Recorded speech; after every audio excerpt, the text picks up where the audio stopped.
Once the stuff of science fiction, technology that enables people to talk using different languages is now here. But how effective is it? Noise, Alex Weibel tells me, is one of the major challenges that artificial speech translation has to meet. A device may be able to recognize speech in a laboratory or a meeting room, but will struggle to cope with the kind of background noise I can hear in my office surrounding Professor Weibel as he speaks to me from Kyoto Station in Japan.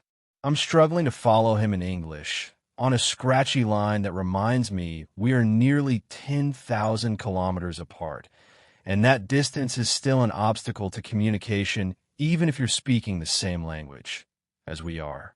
We haven't reached the future yet. If we had, Weibel would have been able to speak more comfortably in his native German, and I would have been able to hear his words in English.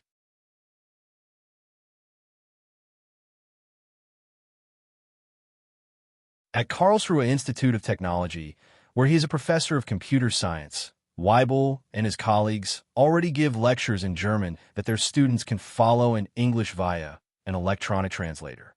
The system generates text that students can read on their laptops or phones, so the process is somewhat similar to subtitling. It helps that lecturers speak clearly, don't have to compete with background chatter, and say much the same thing each year. The idea of artificial speech translation has been around for a long time. Douglas Adams' science fiction novel, The Hitchhiker's Guide to the Galaxy, published in 1979, featured a life form called the Babel fish which, when placed in the ear, enabled the listener to understand any language in the universe. It came to represent one of those devices that technology enthusiasts dream of long before they become practically realizable, like TVs flat enough to hang on walls. Objects that we once could only dream of having, but that are now commonplace. Now devices that look like prototype Babel fish have started to appear, riding a wave of advances in artificial translation and voice recognition. At this stage, however, they seem to be regarded as eye-catching novelties rather than steps towards what Weibel calls making a language-transparent society. They tend to be domestic devices or applications suitable for hotel check-ins. For example, providing a practical alternative to speaking travelers' English. The efficiency of the translator is less important than the social function. However, professionals are less inclined to be patient in a conversation. Founder and CEO at Waverly Labs, Andrew Ochoa, observes. To redress this, Waverly is now preparing a new model for professional applications, which entails performance improvements in speech recognition, translation accuracy, and the time it takes to deliver the translated speech. For a conversation, both speakers need to have devices called pilots, translator earpieces, in their ears. We find that there's a barrier with sharing one of the earphones with a stranger, says Ochoa. That can't have been totally unexpected. The problem would be solved if earpiece translators became sufficiently prevalent that strangers would be likely to already have their own in their ears. Whether that happens, and how quickly, will probably depend not so much on the earpieces themselves, but on the prevalence of voice-controlled devices and artificial translation in general. Weibel highlights the significance of certain Asian nations, noting that voice translation has really taken off in countries, Q31, such as Japan, with a range of systems. There is still a long way to go, though.